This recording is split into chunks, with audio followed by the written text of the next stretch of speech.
Master Angle Pythagoras.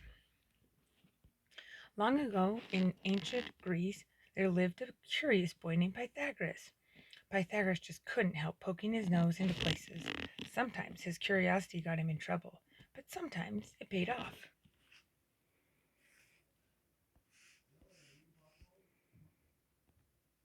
One day, Pythagoras sat in the shade of an old olive tree. He could see the harbor and the sparkling blue sea around the island where he lived. Nearby, two workmen were building a temple, and they began to argue. "This ladder is too short to reach the roof," Pepros grumbled. "That's not possible," said Saltos. "The wall is 12 feet tall, so I made the ladder 12 feet long." Pepros roared. "The ladder only reaches the roof when it's flat against the wall, and then no one can climb it. This is as bad as the columns on the porch." Pythagoras poked his head from around the tree. "What's wrong with the columns?" he asked. Pepros frowned. "It's that pesky Pythagoras again. Stop bothering us. At this rate, we'll never finish the temple." As the workmen argued, Pythagoras crept around the other side of the building. 4 columns stood on crooked bases. Some columns leaned to the left, others tilted to the right. "These columns will never hold up a roof," Pythagoras said to himself. "I wish there were something I could do to help." Still thinking about the problem, he ran home for dinner.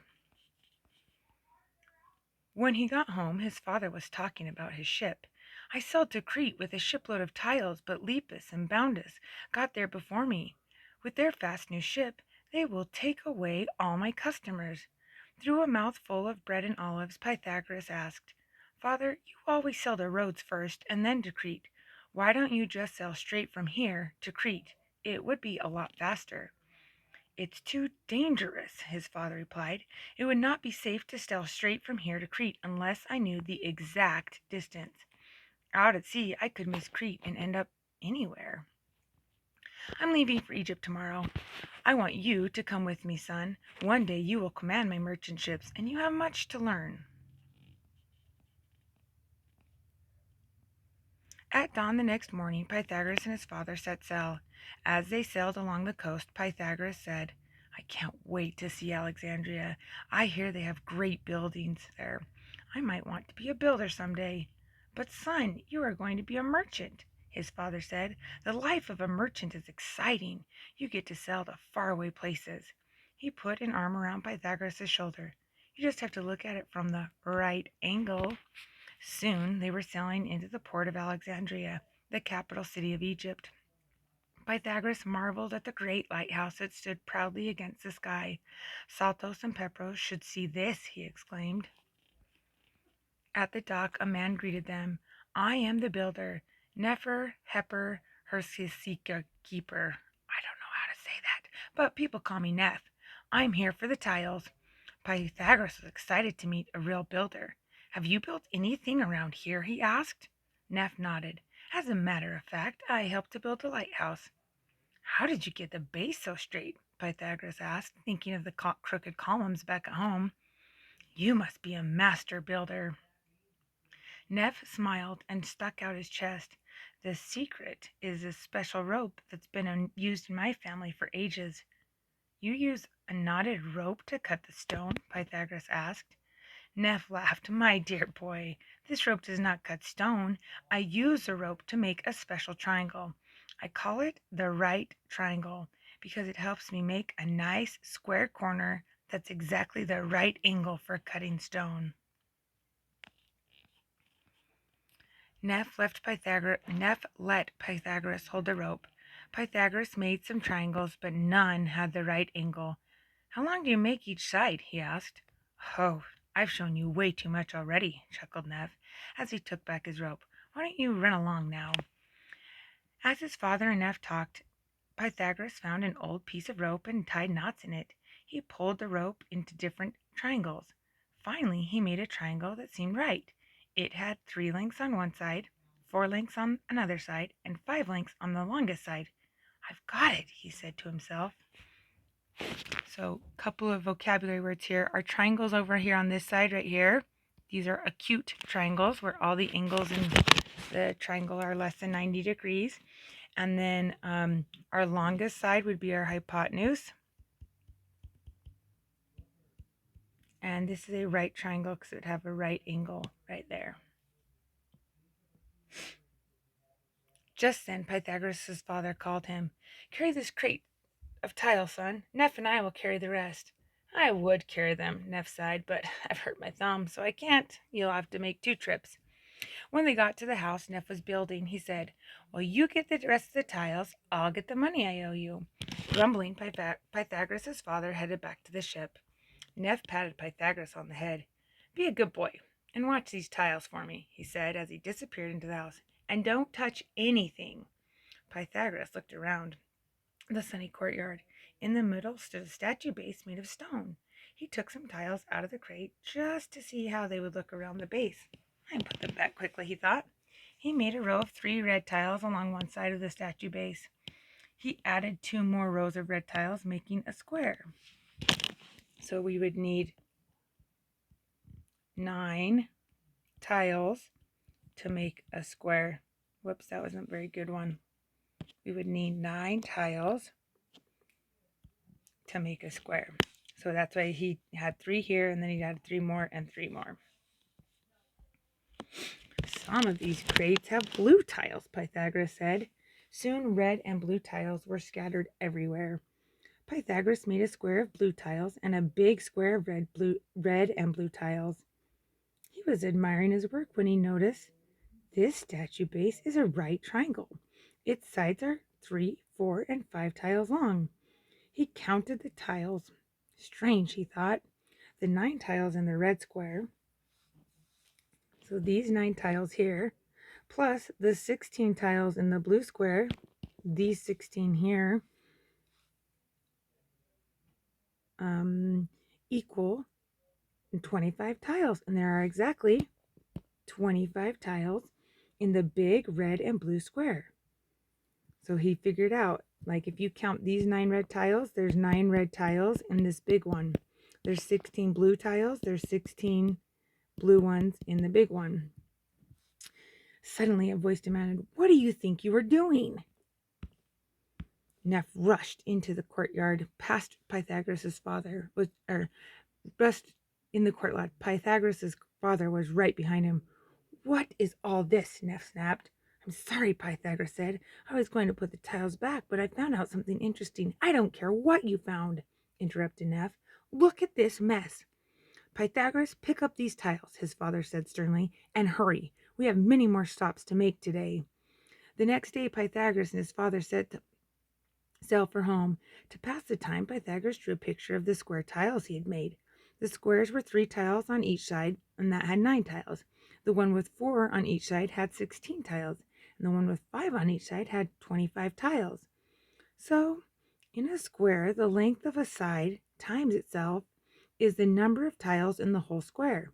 It's called squaring when I multiply a number. I'll call it squaring when I multiply a number by itself.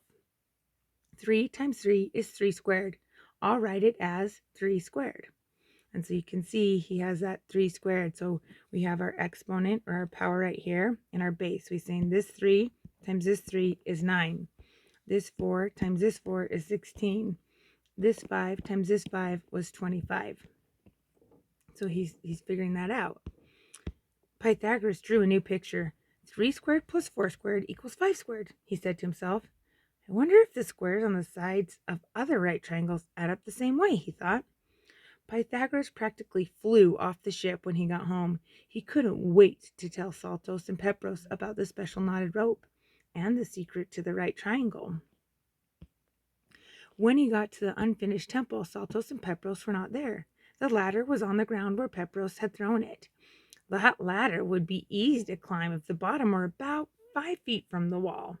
Pythagoras thought Pepros said the wall is 12 feet high. He drew a triangle in the dirt and wrote 5 squared. So this would be the wall. This right here so this is our wall right here. This is the distance from the wall that he's putting the ladder, and this is the ladder that he's going to make. So 5 was the distance from the wall. So he remembered that if he did a triangle that was 5 by 5 and the wall is a 12 by 12, he could figure out how many total tiles would need to be in that one there. That's it. The ladder needs to be 13 feet long. He fixed the ladder and headed home. At home, Pythagoras got out a map. He looked at it closely. I wonder, he said to himself. So he said, there's 25 tiles on this one, because that's 5 times 5. 12 times 12 is 144. So he knew the amount of tiles from this square and the amount of tiles from this square needed to equal the amount of tiles in here. And that's why I did 25 plus 144. And that's how we got, okay, this needs to be 169, which means 169 total tiles. And if we're doing side lengths, to undo a square, we use a square root. So the square root of 169 would be 13. And so that's how he figured it out. That night, Pythagoras announced, I found the distance from here to Crete. His father nearly choked on a fig. His mother asked, how can that be, son? Pythagoras answered, I discovered a pattern that works for any right triangle. I used it to figure out the distance. Now father can sail straight from here to Crete. His father stood up. Son, I cannot risk my ship because of some triangle. Father, Pythagoras started to explain. At that moment, Saltos and Pepros came rushing in, puffing hard, as if they had raced up the hill. Pepros turned to Pythagoras. You did something to our ladder. Has Pythagoras been bothering you again? His father asked, frowning. Salto shook his head. No, he made our ladder the perfect length. We'll be able to finish the roof now. Pepros added, then all we had to do is fix the crooked bases of the columns. Maybe I can help, Pythagoras offered. Use my rope to make right angles. If you use a right angle to make the base straight, a column will stand straight. Saltos laughed. Great! Now we can finish the temple on time. You're welcome to stop by and help us any time you'd like. Pythagoras' father said, Son, on second thought, maybe you should tell me about the distance to Crete. Pythagoras exclaimed, Our island, Samos, forms a right triangle with Rhodes and Crete. If I call the sides of the triangle A, B, and C, I can use my right triangle pattern, a squared plus b squared equals c squared, to figure out the distance from here to Crete. You can see how a squared plus b squared equals 34,225 miles. So he already knew the distance if he left his home, Samos, to go to Rhodes. That was 111 miles. So that's 111 tiles this direction, which means he'd need 111 tiles this direction. He knew once they got to Rhodes, to go from Rhodes to Crete, it would be 148 miles, which would be 148 tiles. So 148 tiles this way and 148 tiles this way. So then he plugged it into his formula right there. He saw to find C, the distance between here and Crete, I had to find that number. What number multiplied by itself would equal 34,225? I already knew, because everybody knows that 148 squared equals 21,904. That's too small. I tried 200, but 200 squared equals 40,000, and that's too big. I tried 180, and 180 squared equals 32,400. That's close. Then I tried 185 times 185. That was exactly 34,225. So the distance from our island to Crete is 185 miles. Everyone was amazed, and Pythagoras' father clapped him on the back. Good thinking, son. You'll be a fine merchant someday. Pythagoras' mother said gently, perhaps he can use his quick mind for other things. His father nodded. Son, with your clear thinking, you could be a general, a senator, a teacher, or anything you want. It's your choice. Pythagoras smiled, and he hoped to do great things in the future. A few days later, Pythagoras saw his father's boat sailing into the harbor. His father ran to greet him. Pythagoras, you were right. I made it to Crete in record time, his father said, hugging him. Pythagoras looked up at his father and said, You were right, too. I just had to learn how to look at things from the right angle. So just some historical facts as we go through this. So like I said, the Pythagorean theorem came from Pythagoras. That was his name. He was born on the Greek island of Samos around 569 BCE. The actual events of his childhood are unknown. So this little asterisk here down here tells us a little bit more. It says, it is known that Pythagoras traveled and studied in Egypt. He may even have learned the knotted rope trick from the Egyptians and visited the future site of Alexandria. However, he could not have traveled to Alexandria itself or seen its famous lighthouse, as the city was founded by Alexander the Great around 331 BCE. So it wouldn't have been there, but anyway, he founded a school in southern Italy after traveling in Egypt and the Middle East. He was a philosopher, musician, and astronomer, but he is most remembered as a mathematician. His most famous discovery is what we now call the Pythagorean theorem. And so that's what we're going to be talking about. So this only works in right triangles.